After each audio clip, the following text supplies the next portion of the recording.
Welcome back to Restaurant Hunter, where we're tracking down the best places to eat in the Lower Hudson Valley. I'm your host, Rob Patron.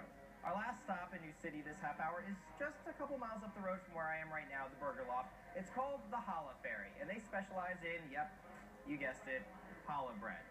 And if you've ever wondered how to make this sweet and airy carb confection, you're in for a treat, as owner Hanali Fisher is going to make us crumb challah. Let's go into the kitchen and see how she makes this signature dish.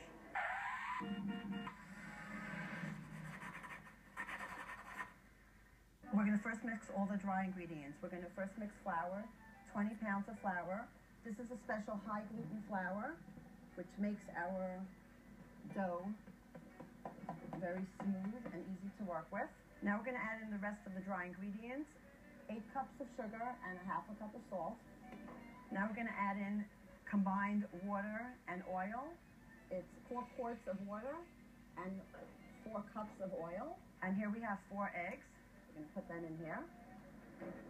Now I'm going to raise the bowl so that we can start mixing it. We're going to put this on just to incorporate all these ingredients so that they don't splash around. We're going to add the yeast, which has been sitting in warm water for about 15 minutes so that it can ferment and bubble up.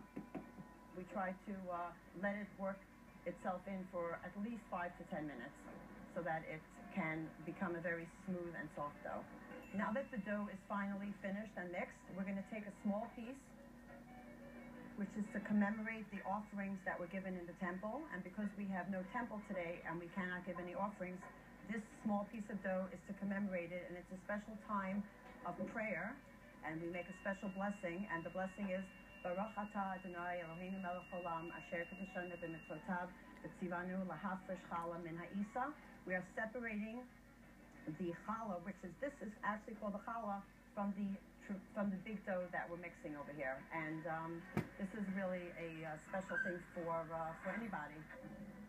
We've just taken the entire dough out of the mixing bowl and we've separated it into 4 bowls. Each bowl makes 6 medium challahs. This is one of the bowls. Now I'm going to drop it here onto the table. As you can see, it's a beautiful, beautiful dough. We turn it around because this is the way we like to work with it. And now we cut this into 6 even pieces.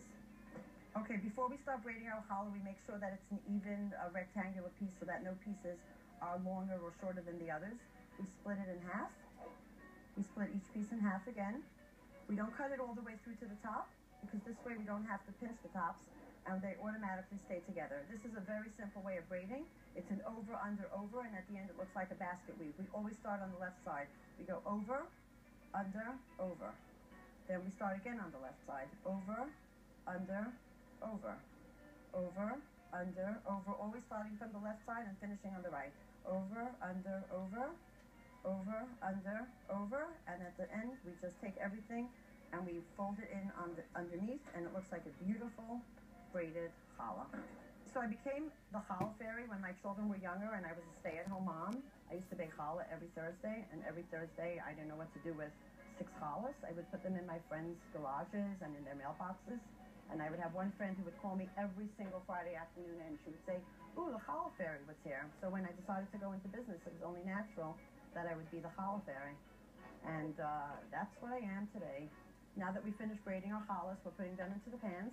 All 6 of our challahs here, all ready to go. We're going to quickly give a quick egg wash on them. We're not painting here, we're egg washing. Just to make them shiny and to make the flour stick on top of the mixture that we have. And now we're going to put on one of our special toppings. This is a vanilla topping. It's made with all natural ingredients. We even make our own vanilla sugar with pure vanilla. We also make cinnamon crumb topping. We make chocolate chip topping. We make raisin, cinnamon raisin. We make a vegan challah. We make a whole wheat challah, which is 100% whole wheat. Now our challahs are ready to go into the poofer, which is preheated with oyster hot air. They're going to rise in here for about a half hour, and then we put them straight into the oven. Okay, this is our risen challah, and it's ready to be put into the oven. It's going to bake for between 35 and 40 minutes, depending on your oven temperature. This is our finished product. It just came out of the oven. Look how beautiful it rose and how beautiful it's everything stuck to the challah on the inside. We're going to put it over here. This challah can be used for anything. We are here at the Challah Ferry in New City. I am Hanali, owner and head baker. And thank you for letting me show you how to make our signature dish. Really good stuff. The great thing about challah bread, if it gets a little stale, no worries. It's great to use in French toast. Okay, we've checked out some great places here in New City this half hour. Thanks to the Challah Ferry, as well as Jolie's, and the fine folks here at the Burger Loft for their hospitality. And thanks to you for watching. For Amanda Prince and the rest of the crew, I'm Rob Petrone.